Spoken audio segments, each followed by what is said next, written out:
მოგესალმებით. დღეს ხუთშაბათია, ჩვენი გადაცემა ფაქტი მოვლენა კომენტარი ანალიტიკური საუბრები დემურ გიორხელიძესთან ერთად.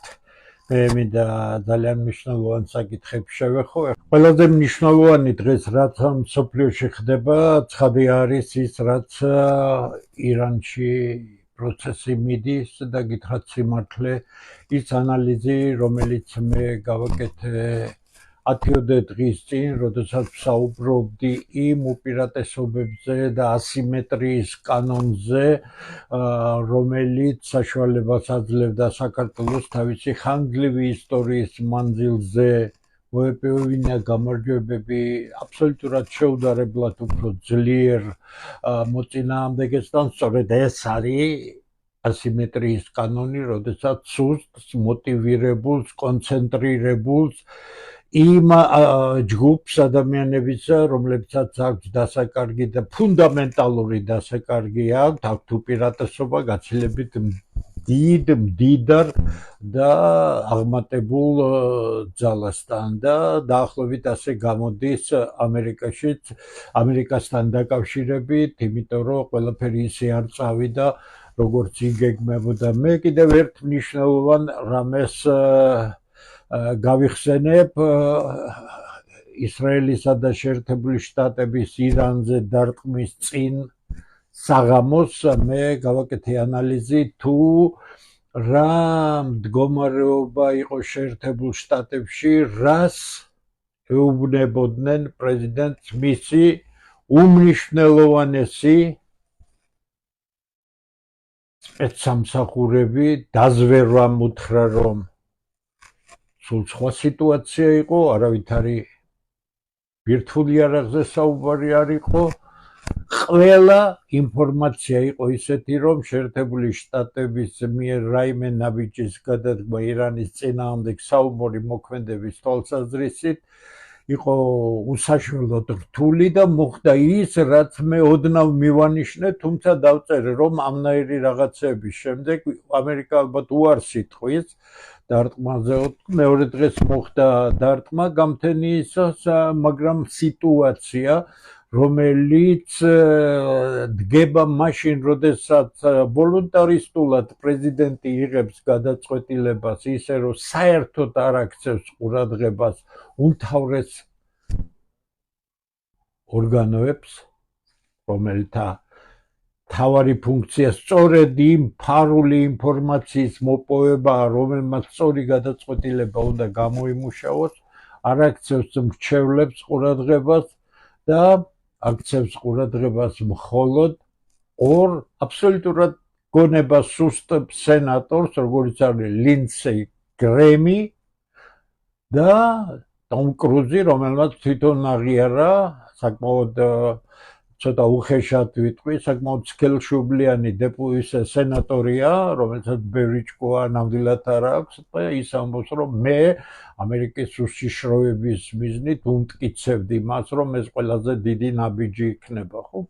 ესე იგი, ფაქტობრივად უარი და უხეში იგნორირება გაუკეთა ფუნდამენტალურ სამსახურებს, დაეყო ორ აბსოლუტურად არაგონიერ ადამიანს და დღეს შეერთებული შტატების მდგომარეობა აბსოლუტურად არასახარბიელოა. ჯერჯერობით დაძაბულობის პიკი გასული არ არის. მე მხოლოდ ორ ადგილზე ვხედავს, როგორი ძლევამოსილ გამარჯვებას აღწევენ ამერიკელები ირანში. ეს არის, რა თქმა უნდა, ქართული კანალიზაციის ტელევიზიები და ეგრეთ წოდებული შინმავალთა მედია საშუალებები და მეორე თქვენ წარმოიდგინეთ უკრაინაც კი არსებული დაძაბულობის გამო შეერთებულ შტატებთან უმწვავესად აკრიტიკებს შეერთებული შტატების პოზიციას. იქ არის საკმაოდ რამდენიმე ადამიანი, რომლებიც გონიერების ფარგლებს არ გასცილებიან, თუმცა გარკვეულად ხარხს უხდიან წარსულსაც არა ქების თვალსაზრისით, არამედ დღევანდელი სიტუაციიდან გამომდინარე და რა თქმა უნდა ძალიან უყვართ ბჭყალებში რუსები. ესეთ სიტუაციიდან გამომდინარე. სინამდვილეში სულ სხვა არის და ცნობილ ამერიკულ მიმომხილველებში ისიც კი გაიცმა, რომ შეიძლება რა კი ეს ბიზნესმენია, ეს არ არის პოლიტიკური მოღვაწე, ეს არ არის სახელმწიფო მოღვაწე, შეიძლება მის უახლოეს გარემოცვას თუ გნებავთ ოჯახურ დონეზე ამ პიროვნების მეშვეობით ძალიან დიდი გამდიდრების ამოცანა დასახული და ეს ომიც მათ შორის შემდეგი განაცხადები, რომ ის ირანთან აწარმოებს მოლაპარაკებას და ამ დროს ირანი ამას უარყოფს, რაც აბსოლუტურად ათამაშებს საფონდო ბაზარს, ფასებს ნავთობზე, როცა ინსაიდერული ინფორმაცია გაქვთ, როდის რა შეიძლება მოხდეს, ამაზე შეიძლება დიდი ფული იქნას გაკეთებული და როგორც ჩანს ეს ფული კეთდება, მაგრამ შეერთებული შტატების მდგომარეობა სავალალოა. ძალიან სავალალოა და თორე თქვენ დაინახავთ, მე ჩემს ანალიზში ვთქვით, რომ უპირატესობა აქვს ირანს, კარგია ირანი, ცუდია ირანი, მე სიტუაციას ავწერ.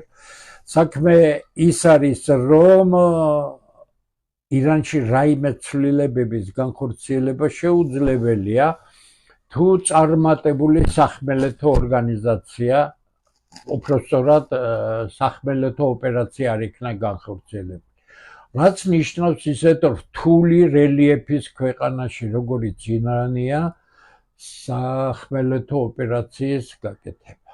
პარალელს გავავლებ. ერაყი 170,000 ამერიკელი ჯარისკაცი მთელი თავისი შეიარაღებით, ძიმე ტექნიკით, თვითმფრინავებით და ასე შემდეგ, დამატებული 30,000 მოკავშირეებით 200,000-იანი არმია თითქმის 9 თვის განმავლობაში ებრძოდა ერაყის არმიას, რომელიც თავის დროზე თვითონ შეაირაღეს და თვითონ იყვნენ მოკავშირეები ირანის წინააღმდეგ, რომელმაც 2 მილიონამდე ადამიანის მსხვერპლი გამოიწვია ირან-ერაყის ომმა. მხოლოდ 9 თვის მერე შეძლეს სადამ ჰუსეინის აღმოჩენა, კი იცით როგორ დამთავრდა და ერაყის არმიის დამარცხება და შემდეგ მისი დაშლა. ეხლა წარმოიდგინეთ განუზომლად ძლიერი ერაყთან შედარებით ირანი, მისი ფაქტობრივად სახმელეთო ოპერაციისთვის შეუძლებელი რელიეფი, რომელიც მთაგორიან ვიწრო გასასვლელებს არის დაქვემდებარებული და მათი დაკეტვა მარტივია, რამხელა მსხვერპლი შეიძლება იყოს ამერიკელების მხრიდან და რაც ნიშნავს ამერიკელებისთვის ერთი კუბოცკი, რომელიც ასეთი ოპერაციის შემდეგ დაბრუნდება შეერთებულ შტატებში, მე ძალიან კარგად ვიცი, ვიეტნამის ომიდან ყველაფერი ჩემ თვალწინ მიმდინარეობდა, მე მახსოვს კოლოსალური აგრესიული წინააღმდეგობა ამერიკის შიგნით საზოგადოებისა ხელისუფლების წინააღმდეგ, იმ დაღუპულების წინააღმდეგ, ათასობით დაღუპულის წინააღმდეგ და სრული კრახი ვიეტნამში შეერთებული შტატებისა.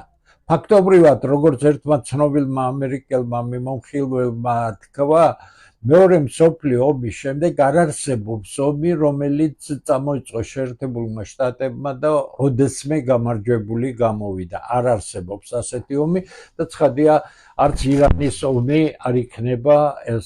თუმცა კიდე გეუბნებით, რომ მიმართულებით განვითარდება მოვლენები, მე ჯერ ვერ გეტყვით, ძალიან ყურადღებით ვაკვირდები ყველაფერს, ესკალაცია მოსალოდნელია, ის რომ 1000 საზღვაო ფეხოსანი გააგზავნა ტრამპმა თითქოს და იმ კუნძულის დასაპყრობად, 1000 კაცი ყოფილა გინდა რა, უზარმაზარი მსხვერპლი იქნება და ამით დასრულდება თვით ამერიკაში მიდის პროცესები, რომელიც კარგს არაფერს უქადის ამ ხელისუფლებას პირადად ტრამპს, მაგრამ ტრამპი და შეერთებული შტატების მომავალი უნდა დავაცილოთ ერთმანეთისგან, იმიტომ რომ ამ ადამიანის საქციელი არ ჯდება ამერიკის ინტერესებში, ის რომ ის მსოფლიო ომს წამოიწყებს, გამოიმარჯვებს და ერთადერთი სახელმწიფო იქნება, რომელიც თავის ნებას დაუმორჩილებს ყველას, ეს დაახლოებით ზღაპრების რიგია, ეს ზღაპრები საქართველოში ვრცელდება ყველაზე მეტად და ძალიან საეჭვო ხალხის მიერ. პირიქით, მე შემიძლია ახალი ფაქტი გითხრათ, სულ ახლახან დემოკრატებმა მოიგეს კონგრესის არჩევნები იმ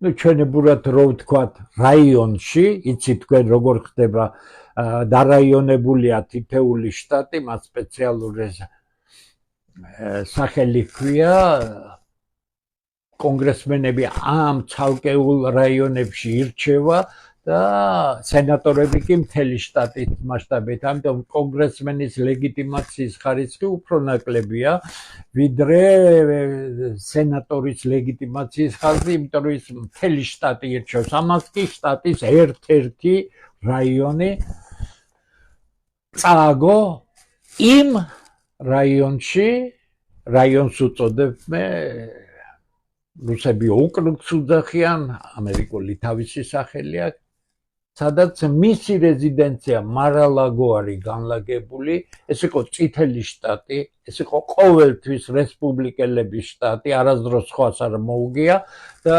დემოკრატებმა სულ რაღაც ერთი დღის წინ მოუგეს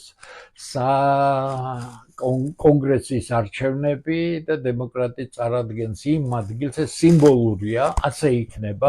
ფაქტობრივად ტრამპის ეს აბსოლუტურად გაუგებარი, არაპრაგმატული, არაპოლიტიკური საქციელი, მხოლოდ ბიზნესზე აგებული საქციელი ასამარებს რესპუბლიკურ პარტიას და ასამარებს იმ ძალიან ძლიერ კონსერვატორ ახალი თაობის ადამიანებს, თუ გნებავთ ვენსი აიღეთ, რომელიც ერთ-ერთი წარმომადგენელია და ის პოლიტიკით არის დაინტერესებული და რა ფინანსებით მათ მომავალს და თქვენ ამას ნახავთ თუ რა სასტიკი მდგომარეობაში ჩავარდება რესპუბლიკური პარტია, რაც საერთოდ არ არის კარგი, იმიტომ რომ დემოკრატიული პარტიის პოზიციები ჩვენ ძალიან კარგად ვიცით წლების განმავლობაში, ვიცით მათი იდეოლოგია, ვიცით მათი მიმართულებები, ვიცით ზეწოლის ხარისხი და ასე შემდეგ და ასე შემდეგ. ესე იგი, ის რაც მე ავხსენი 10 დღის წინ, აი დაფაზე როცა წერდი ამ ყველაფერს და ასე შემდეგ, თურმე ყველაფერი ძალაშია, სხვანაირად არც იქნებოდა, იმიტომ რომ ასიმეტრიის კანონი არ არის ვიღაცის მიერ შემთხვევით ან ზერელეთ მოგონილი რამ, ეს ძალიან სერიოზული რამეა და თქვენ ხედავთ ამას დღევანდელ სინამდვილეში. ჩვენ ჯერჯერობით საშიში ზონა არ გაგვივლია, საშიში პიკი არ გაგვივლია, არ ვიცით როგორ განვითარდება მოვლენები, მე ვფიქრობ, რომ თვითონ ამერიკის პრეზიდენტმა არ იცის როგორ განვითარდება მოვლენები. თუ ანალიზებს დავაკვირდებით, ატომური ბომბის გამოყენებაც კი არანაირ გარანტიას არ აძლევს შეერთებულ შტატებს, პირიქით კიდევ უფრო გაირთულებს თავის მდგომარეობას. ამიტომ აი ეს არის ის, რაც ყველა პოლიტიკოსისთვის, რომელიც ხელისუფლებაში მოსვლის სურვილით არის შეპყრობილი, არის ანთებული წითელი, რისი გაკეთება არავითარ შემთხვევაში არ შეიძლება, იმიტომ რომ ის რაც საღაზრს ეწინააღმდეგება, ის რაც ეწინააღმდეგება პრაგმატულ მიზნებს ასეთი დონის დაპირისპირებისა, ის რაც არაფერს არ აძლევს საკუთარ ქვეყანას, იმიტომ რომ ამერიკელები უარს ამბობენ აღმოსავლეთში გამგზავრებაზე, ისინი აცხადებენ, რომ არ სურთ ისრაელისთვის დაიღუპნონ, თავისთავად ცხადია, საშინელი რეაქცია ჰქონდა ამერიკელ ჯარისკაცებში შეცდომით პირველ დღეს, როდესაც განადგურებული იქნა სკოლა და 170-მდე გოგონა ემსხვერპლა ამ უბედურებას. შეცდომა გამოწვეული იყო იმით, რომ იმ ადგილზე ადრე იყო ეგრეთ წოდებული ქსირის შტაბ-ბინა, შემდეგ ის დაუნგრევიათ 10 წლის წინ სკოლა აუშენებიათ ამერიკულ რუკებზე ეს ყველაფერი დატანილი იყო როგორც შტაბ-ბინა ამ ორგანიზაციისა და დაარტყეს ისე რომ რას ურტყამდნენ კარგად არ იცოდნენ თავისთავად ტრაგედია ამ საშინელი ნეგატიური რეაქცია გამოიწვია ერთია როდესაც მეომარი იბრძვის და იბრძვის მართალის საქმისთვის და მეორეა როდესაც ის ჯარი რომელიც ის არის და რომელიმაც უნდა იბრძოლოს იქ ბავშვების მსხვერპლის მიზეზი ხდება ხომ ამიტომ ურთულესი სოციალური მდგომარეობა ამერიკაში და ეხლა ჩვენ აქედან გადავიდეთ საშინაო მიმოხილვაზე და მე ორ ძალიან მნიშვნელოვან თემას მინდა შევეხო. პირველ რიგში ეს არის დაგვიდით ის რაც დაემართა ამერიკელებს, რაც ასე მათ არ მოსულიათ, იმიტომ რომ მე დაახლოებით 67-68 წლის მერე შეიძლება ერთი წლით კიდევ უფრო ადრე საქმის კურსში ვარ ამერიკული პოლიტიკისა, ძალიან ბევრი ინფორმაცია მქონდა, ვაკვირდებოდი, მახსოვს ვიეტნამის ომის პერიპეტიები, მახსოვს კენედის მკვლელობა, მახსოვს ჯონსონის მოსვლა და ასე შემდეგ და ასეთი სიტუაცია ამერიკაში, როდესაც აბსოლუტურად არაპოლიტიკური ფიგურა ყოფილიყო ხელისუფლებაში, თანაც ისეთი საარჩევნო კამპანიის შემდეგ, რომელიც ტრამპს ჰქონდა პირველი და თუნდაც მეორე არჩევისას და ასე რადიკალური შეცვლა ყველაფრისა, აბსოლუტურად სიახლეა ამერიკის სინამდვილეში და ამან არ შეიძლება არ გამოიწვიოს დიდი პრობლემები და ამას მე უკავშირებ ელიტების მონაცვლეობას, ელიტების აღზრდის პრობლემას და დროში მოქმედი ელიტების ჩანაცვლებას ახალი ელიტებით. და ეს არის საქართველოს სინამდვილეში ერთ-ერთი უდიდესი პრობლემა, იმიტომ რომ დააკვირდით შეერთებულ შტატებს, დააკვირდით ისეთ ავტორიტარულ მართვის რეჟიმებს, როგორც არის რუსეთში, თუნდაც როგორც არის უნგრეთში, როგორც არის ჩინეთში, როგორც არის სხვაგან. ელიტების მომზადება არ ხდება ჯერ კიდევ ძალიან ადრეული ახალგაზრდული ასაკიდან არ ხდება სელექცია, არ ხდება მათი სპეციალურ სასწავლებლებში აღზრდა, იმიტომ რომ შენით არ თავდება ეს ქვეყანა, შენით არ თავდება ხელისუფლება, როდესაც ხელისუფალი, მით უმეტეს ქართველი ხელისუფალი, ანუ ბჭყალებში ბელადი, ვაი ბელადი, უმი ბელადი თავის გარშემო თავის მლიქნელებს იკრებს, როცა ლოიალობა და ახლობლობა მისთვის დომინირებულია პროფესიულ ცოდნასთან, პასუხისგებლობასთან, ეროვნულობასთან და ასე შემდეგ შედარებით, დგება საკითხი, რომელიც გონიერი საზოგადოება უნდა ითვალისწინებს. კი ბატონო, თქვენ მიგაჩნიათ, რომ ბიძინა ივანიშვილი არის ღმერთი მოვლენილი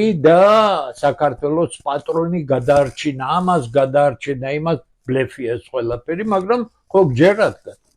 ეხლა გეკითხებით მე ძალიან მარტივად, რა და ვინ ტრიალებს ბიძინა ივანიშვილის ირგვლივ, რომელიც არ წარმოადგენს ლეგიტიმურ ხელისუფალს, არის აბსოლუტურად არალეგიტიმური ხელისუფალი, რაც უკვე დანაშაულია, ვინ ტრიალებს მის ირგვლივ. აი, ხვალ რომ წავიდეს ბიძინა ივანიშვილი, თქვენ გეკითხებით მის მომხრეებს, რა დარჩება ქვეყანაში? რასაც თქვენ ხედავთ მის ირგვლივ, თორე ქვეყანაში საღი ხალხი ძალიან ბევრია და თქვენ ამას მალე ნახავთ, რომ ძალიან ბევრია, თქვენ ნახავთ შესანიშნავ ლიდერებსაც, ამასთან აუცილებლად გავაკეთებ, მაგრამ მე გეკითხებით. რა პოლიტიკური სპექტრი შექმნა 13 წელი, ეს არის დანაშაულებრივად დიდი დრო, როდესაც არ ხარ ლეგიტიმური ხელისუფლება. შენ პიროვნულად პირველი არჩევნების შემდეგ, როცა გენდო ხალხი 2012 წელს, რამდენიმე თვის მერე მიატოვე ეს ხალხი, მიატოვე ეს ხელისუფლება, გადი ჭრდილში და დაიწყე გარედან მართვა, რომლის უფლება არანაირად არ ქონდა. ხალხი ამას ეგრევე, რასაც მე უწოდებ სეთურის ბრბო, აყვა ამ ყველაფერს და ეხლა გეკითხებით ამ სეთურის ბრბოს. ბიძინა ივანიშვილი დაიწყო. გასაგებია, რომ საქართველოს დაიწყო სააკაშვილით. ხო სწორია? ასეა მის გონება დაბნელებულ მომხრეებს, რომ სააკაშვილმა გააჩინა საქართველოს, სააკაშვილმა ააშენა ეს სახელმწიფო და ეხლა შემდეგ ის ცუდი აღმოჩნდა და ეხლა ბიძინა ივანიშვილი მოვიდა. გეკითხებით. ბიძინა ივანიშვილი რომ წავა, თუ ყველაფერი ასე იქნა, ვინ დარჩება? რა დონის ელიტები დარჩება? ხედავთ თქვენ, ხო? სრული კატასტროფა ხელისუფლებაში, ოფიციალური ხელისუფლებებით არის და სრული კატასტროფა იმ ეგრეთ წოდებულ ოპოზიციაში, რომელიც ხელოვნურად არის შექმნილი და ერთმანეთს ასაზრდოებენ, იმიტომ რომ ოცნების გარეშე ის არსებული ოპოზიცია მკვდარია და ამ ოპოზიციის გარეშე ოცნება მკვდარია.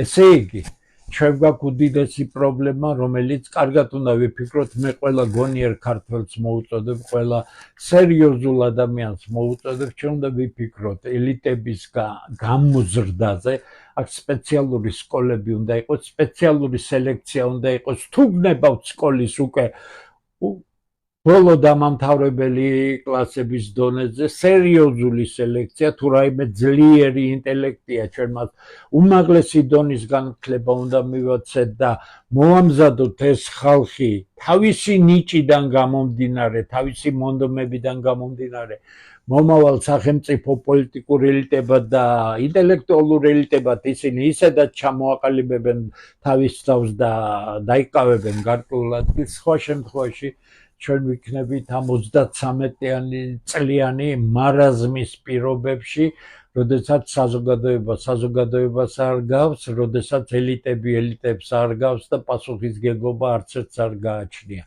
მაგრამ ქართული საზოგადოება იცვლება, მე წინა ორშაბათის გადაცემაში ამაზე ვისაუბრე, არ განმეორდები, აშკარა არის, მე თანამოაზრეებიც კი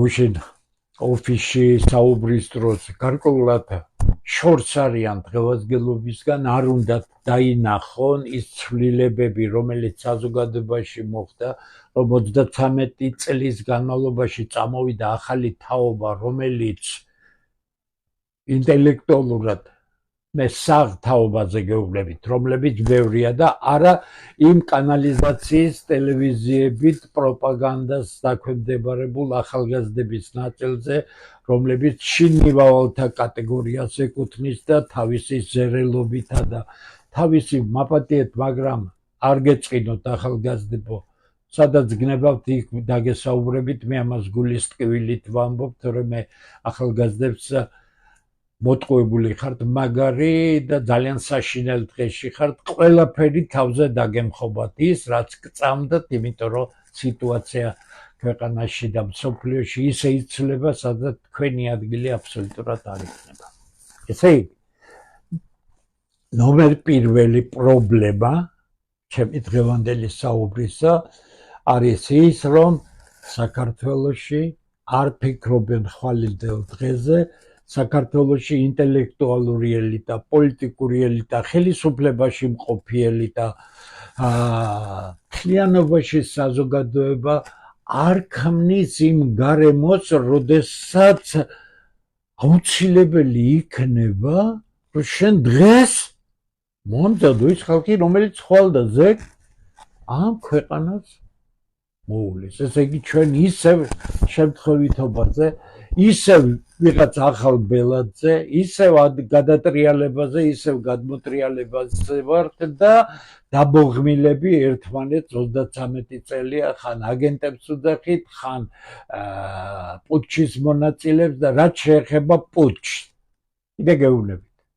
მე ხმა მაქვს მიცემული, რომ 92 წელს იყო სამხედრო სისხლიანი გადატრიალება. ამით ყველაფერია ნათქვამი. რა კი ხელისუფლებების ნება არ იყო, რომ ამ დადგენილებების 2005-ია გამეორებული კიდე, ამ იურიდიული დოკუმენტის საფუძველზე პოლიტიკური ნება ყოფილიყო და კანონიერება აღდგანიყო, ამას მოყოლოდა აუცილებლად დაждდა და ასე შემდეგ, სპეციალურად იქნა შენარჩუნებული ეს ფონი, როდესაც ადამიანი ეზიზღება, ქართველს ქართველი ეზიზღება, მტრად მიაჩნია, ამიტომ არის გაბოროტებული, წარუმატებელი ამდენი წლის განმავლობაში, არაფერი რო არ გამოვიდა ცხოვრებაში, გაბოროტებული უკვე ერთმანეთს რას არ უწოდებს და ეს უნდა დასრულდეს, ამაზე მქონდა მე საუბარი. დასრულება სულაც არ ნიშნავს, რომ დაუსჯელობას, როდესაც ნამდვილი ხელისუფლება მოვა ხელისუფლებაში, აუცილებლად მოხდება ყველა მტვერდადებული საქმის ჩამოღება, გამოძიება, დაждდა, რაც არ ექვემდებარება სასამართლო დადგენილებას, სასამართლო წესის განსჯას, ყველაფერი ამინისტრირებული უნდა იყოს და ქართველებმა სუფთა ფურცლიდან უნდა დაიწყოს ცხოვრება. წინააღმდეგ შემთხვევაში 90-იანი წლების ჭაობში ჩაიხრჩობა ისედაც დამხმარალი საზოგადოების ნაწილი, ახლა უკვე მთელი საზოგადოება. ამიტომ ცხადად ვამბობ, პირველი, ქართველები არ ფიქრობენ მომავალზე, ქართული მომავალი მართველები არ იზრდება, ამისთვის არაფერი არ არის ქვეყანაში შექმნილი, ის რაც გვაქვს კატასტროფა, ყველაზე ცუდი ამ არალეგიტიმურ მმართველობაში ის არის, რომ არალეგიტიმურმა მმართველმა არ იცის სახელმწიფო როგორ მართოს. გასუსვამ. მე ამას რაღაც კრიტიკი და რაღაც წყენის მიზნით კი არ ვაკეთებ, მან უბრალოდ არ იცის როგორ მართოს სახელმწიფო. არ არსებობს 13 წლის განმავლობაში გადაწყვეტილება, რომელიც რაიმეში წაადგა საქართველოს ხელისუფლებას და ის რომ ის არაფორმალური მმართველია კიდევ უფრო ვარესია. ესე იგი, ეს არაინსტიტუციონალური ცვალებადობები ხელისუფლებაში, რევოლუცია, ეს ასეთი ისეთი ქმნის იმ გარემოებას, რომ ჩვენ არ გვყავს ისეთი ხელისუფლებები, რომელიც ხალხზე იქნება დამოკიდებული. ეხლა მე გადავდივარ მეორე პრობლემაზე, ასევე უდიდეს პრობლემაზე, რომელიც გასააზრებელია ყველა გონიერი ქართველის მიერ. ჩვენ დღეს გვყავს ხელისუფლება, რომელიც აშკარად არალეგიტიმურია. მის ხელისუფლებაში ყოფნას არ ცნო არც ერთმა პარტიამ. პარლამენტში ზის ოცნება, მე რაღაც გააყო იქ რაღაც სიაფანტობები რომ იტყვიან, სხვა არავინ არ აღიარებს მის 48%, მსოფლიოში უდიდესი კრიზისია და ხელისუფლებაც გაყოფილი შიგა, ანუ გახლეჩილი საზოგადოება აქვს და მართალია მისი ხელშეწყობით ხდება ის, რაც პარლამენტის წინ ხდება, ის მსვლელობები, ის ჩამოგდების იმიტაციები და ასე შემდეგ, მაგრამ ეს შეღავაც ქვეყანას არ აძლევს. ესე იგი, ჩვენი მთავარი მიზანი არის სამართლიანი არჩევნების გზით დაუქვემდებაროთ ხელისუფლებები არჩევას, როდესაც არჩევის შედეგი საერთო შეთანხმებული წესებით არჩევის შემთხვევაში არ ექვემდებარება გადახედვას და ეს აძლევს მაღალ ლეგიტიმაციას ხელისუფლებას, რომელმაც კრიზისულ სიტუაციაში უნდა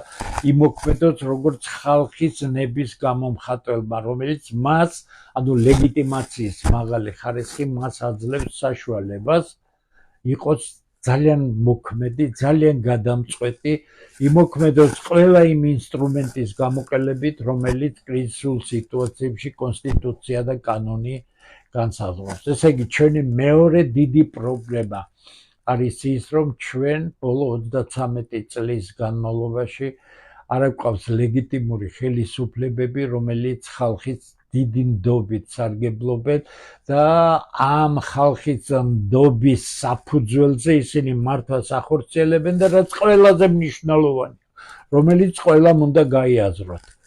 თუ ხელისუფლება არჩეულია ხალხის მიერ, მას პასუხისმგებლობა რჩება ხალხის წინაშე, იმიტომ რომ შემდეგი 4 წლის მერე კვლავ იქნება არჩევანი და მე ძალიან კარგად ვიცი პოლიტიკაში მყოფი ადამიანისთვის თუ ის ხელისუფლებაშია, მისი მთავარი მიზანია შეინარჩუნოს ეს ადგილი. ამიტომ ის რაღაცას მაინც გააკეთებს. ხალხზე არ არიან დამოკიდებული, ნახეთ. მაგალითს გეუბნებით, ეს ხო ჩემი მოგონილი არ არის. ბიძინა ივანიშვილის ხათრით მისცეს ოცნებას ხმა 2024 წელს ბიძინა ივანიშვილი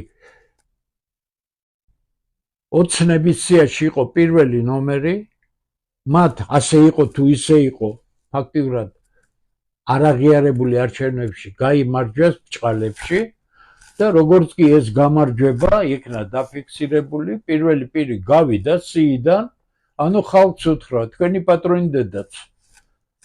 მე არაფერს არ გავაკეთებ, იმიტომ რომ რაიმე ხელისუფლების პირველი პირობა ას იქნება თუ ის იქნება, უზარმაზარი პასუხისმგებლობანი შედეგები უნდა იქნეს დადებული, ამიტომ გავიდა და გარედან მართავს პასუხისმგებლობა მოიხსნა, რაც ავტომატურად ანადგურებს იმას, რასაც არჩევნები ქვია. არჩევნები იმიტომ კეთდება, რომ შენ, როცა გენდო ხალხი, შენ უნდა გახდე პირველი პირი და კეთილი ინებე და აიღე მთელი პასუხისმგებლობა შენ თავზე. ეს არ გააკეთა, ამიტომ ჩემი მეორე დიდი პრობლემა, ელიტების გითხარით მომზადების პრობლემა. მესამე პრობლემა ეს არის ლეგიტიმაცია ხელისუფლებისა და ეს ვერანაირად ვერ მოხდება, თუ კანონიერება არ იქნა, კონსტიტუციური სამართლიანობა არ იქნა აღდგენილი, ის რაც 92 წელში სისხლით იქნა ჩამოგდებული. კონსტიტუციური სამართლიანობის აღდგენა არ ნიშნავს უკან დაბრუნებას, ეს ნიშნავს წარსულიდან განთავისუფლებას. დანარჩენი 1000-ჯერ მაქვს ახსნილი, ამიტომ აღარ გავიმეორებ. ეს იქნება დასაწყისი იმისა, რომ ჩვენ შევთანხმდებით თამაშის წესებზე, ხელისუფლებაში ყოფნის პირობებში, ოპოზიციაში ყოფნის პირობებში, ქვეყნისადმი, ხალხისადმი დამოკიდებულებაზე, მერე კი საერთო შეთანხმებული კანონით არჩევნებს და შემდეგ უკვე არჩეული ხელისუფლება მთლიანობაში იქნება დამოკიდებული ხალხზე და არა ისე როგორც 33 წელია წმინდა ვირეშმაკული პოლიტიკა მიმდინარეობს ქვეყანაში. ესე იგი, ეს მეორე თუ პირველი პრობლემა სამომავლოდ არის პრობლემა და დღეს თუ არ დაიწყო ის სამომავლოდ არაფერი არ იქნება, იგივე ჭაობი იქნება. მეორე პრობლემა კი ეს უახლოესი პერიოდის გადასაწყვეტია, იმიტომ რომ ამ შეთანხმებას დრო უნდა, შეთანხმების შემდეგ ჯერ პირველ რიგში ხელისუფლებამ ამ არალეგიტიმურმა, მაგრამ ხელისუფლებამ ფაქტობრივად უნდა აღიაროს პარლამენტის წინადადგინებები, როცა სამხედრო გადატრიალებაზე, სადაც სამხედრო გადატრიალებაზე საუბარია, დანარჩენი უკვე წმინდა ტექნიკური საკითხებია, რომელიც მოგვარდება. მესამე, ასევე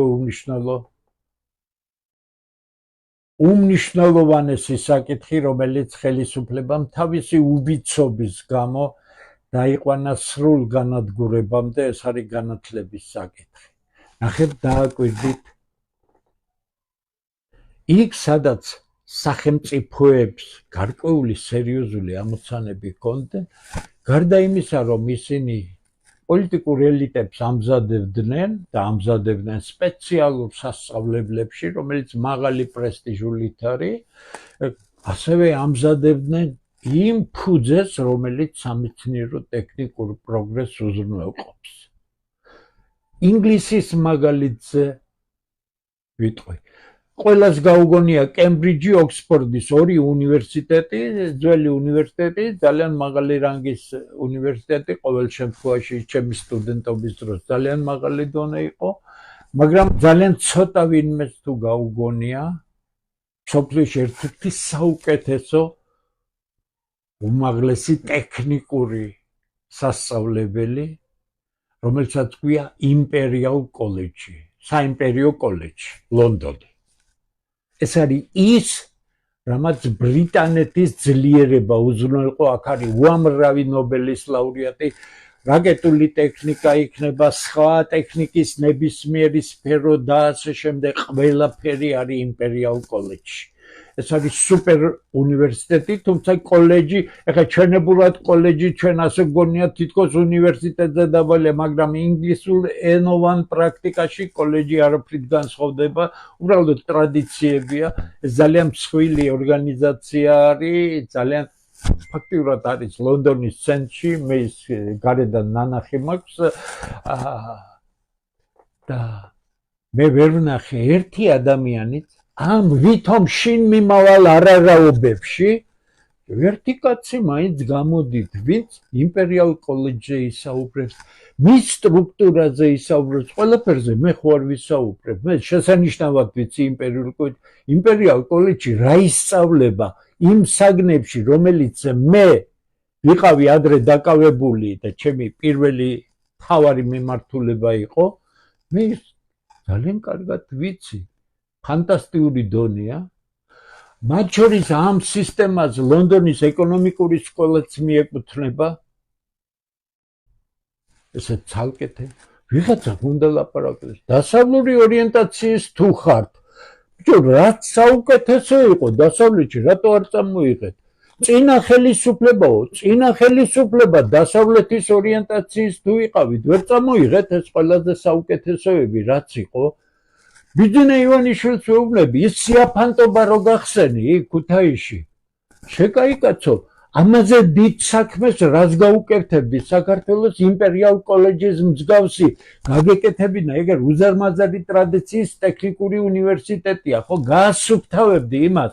იმხელა ფულ ჩადებდი აქ და დღეს სასწაული უნივერსიტეტი იქნებოდა მთელ საქართველოში, შეარჩევდით კადრებს. არის ეს კადრები, ხო? მათ შორის ქუთაისში, რომელიც თავის დროზე ფანტასტიკურად მაგარი კადრი გაძარდა განსაკუთრებით ტექნიკის სფეროში. ეს აბა რაც ვაკეთებ, ეხლა იურისტების ნამართი ქვეყანა არ გაიშვა უკანა კარში და იურისტების გაკეთებული განათლების რეფორმა. სადახარ დასავლური ორიენტაციები, მანახეთ რა გააკეთეთ განათლების სფეროში, ბოლონიის სისტემა, ეს ნეოლიბერალური ტყლაპო, რომლის გამოც უამრავი დაფინანსება მიიღეთ და გაათახსირეთ მთელი განათლება. ამიტომ მესამე ფუნდამენტალური, პირველი ორი გითხარით, მესამე ეს არის განათლების კატასტროფული მდგომარეობა და დამოუკიდებელი სახელმწიფოსთვის აუცილებელი სამეცნიერო ტექნიკური პროგრესის უზრუნველყოფი საგანმანათლებლო სისტემა. ეს რთული თემა, დიდი თემა. შემიძლია დაუჯდე ნებისმიერ, თემი ჩემი ცხოვრება გავატარე უმაღლეს სასწავლებელში, მთელი ჩემი ცხოვრების საუკეთესო ნაწილი გავატარე მსოფლიოში უპირველეს სამეცნიერო მიმართულებაში, ერთ-ერთ უპირველეს, ეს იყო ჩემი დიდი ბედნიერება. მის მერე არ შემიწყვეტია დღე და ღამ შრომა. ეს არის ხელისუფლება ასეთ რამეებს მოკიდებთ ხელში და თქვენ ვერ დაგაფასებთ და ვერ შეგაქებთ, ან კარგ რამეს ვერ ვიტყვით, ან თუ ჩათვლით საჭიროდ ვერ მოგეხმარებით, ცოტათი მაინც. რას აკეთებთ? კიდე გეუბნებით, რა ჩემი ფეხებით ხელისუფლება თქვენ ახარ, დააკვირდით რა უქენით ქვეყანას. აი, სამი ფუნდამენტი, რომლის გარეშეც საქართველო ვერ იარსებებს, როგორც სახელმწიფო.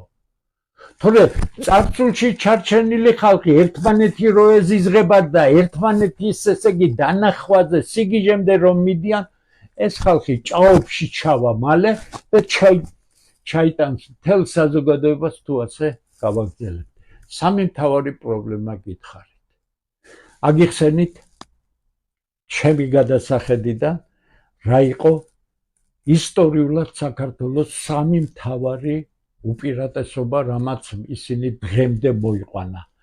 ჩვენ ცალკე თემა გველოდება, მე ისევ დაფასთან გავაკეთებ დღევანდელი საქართველო და მისი უპირატესობები და ნაკლოვანებები. ამას უახლოეს 2-3 გადაცემაში გავაკეთებ აუცილებლად, უბრალოდ ინდა რომ წინა მოსამზადებელი პერიოდი აი ამ გადაცემების სახით შევამზადო და თქვენ უკვე მიხვდეთ იმ სერიოზულ პრობლემებზე, რომლის წინაშე თქვენ და ჩვენ ყველანი ვდგავართ. Აი სამი ფუნდამენტი გადაუწყვეტელი, გაუაზრებელი და ხელისუფლების დღის წესრიგში რომ არ დგას ის პრობლემები, რომლის გარეშეც ქართული სახელმწიფო უბრალოდ დაიხურება. დიდი მადლობა ყურადღებისთვის, მეც აღარ შეგაწუხებთ და დაგემშვიდობებით. შემდეგი ჩვენი გადაცემა იქნება შაბათს 21 საათზე. ეს უკვე იქნება კვირის ანალიტიკური მიმოხილვა და მე ვფიქრობ, რომ ეს ორი დღე კიდევ ბევრ რაიმეს შემატებს, როცა მე შაბათს შემეძლება უკვე სხვა კუთხით შევხედო მიმდინარე პროცესებს. დიდი მადლობა, კარგად ბრძანდებოდეთ.